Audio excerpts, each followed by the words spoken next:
اهلا بيكم حبايبي. يلا بينا النهارده نعمل سلطة الحياة اللي كلنا بنحبها واللي مفيش اتنين بيختلفوا عليها.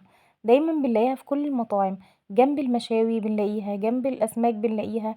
بجد هي بتليق على كل حاجة وكلنا بنحبها جدا. تعالوا نعملها مع بعض بطريقة سهلة قوي.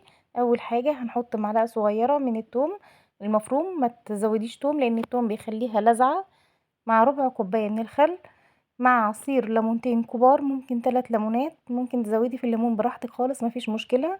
هزود عليهم حبيتين طماطم مبشورين، وهنا معايا معلقة كبيرة من البابريكا ومعلقة صغيرة من الملح، ومعايا هنا ملح وفلفل وكزبرة وكمون، مش هحط اكتر من كده.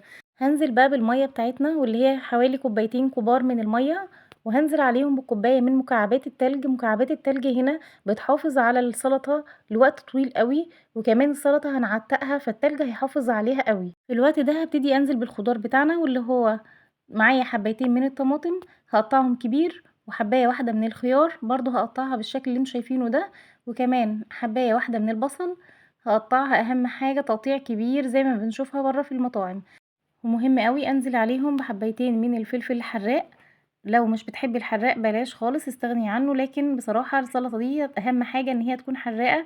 بجد طعمها وهي حراقة كده في حتة تانية خالص. هنزل عليهم بنص حزمة من البقدونس او الكزبرة زي ما تحبي. هقلب بقى الكلام ده كله كده مع بعضه. المرحلة اللي جاية دي كمان مهمة قوي في السلطة، اللي هي مرحلة التعتيق. هنسيبها في التلاجة من ساعة ساعتين كده قبل التقديم، وكده بعد ساعتين تقريبا. شايفين شكلها بعد ساعتين كده وهي في التلاجة؟ شايفين ان ازاي الخضار لسه محافظ على شكله؟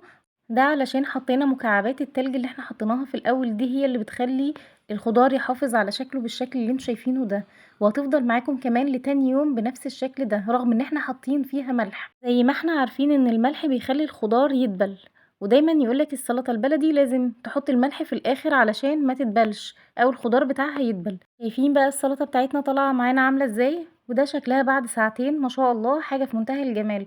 وكمان الخضار بتاعنا فريش كده وطازة وشكله حلو، وكمان احلى كتير من اللي بناكلها من بره او بنجيبها من بره. جربيها صدقيني هتعجبك قوي وهتبطلي تجيبيها من بره.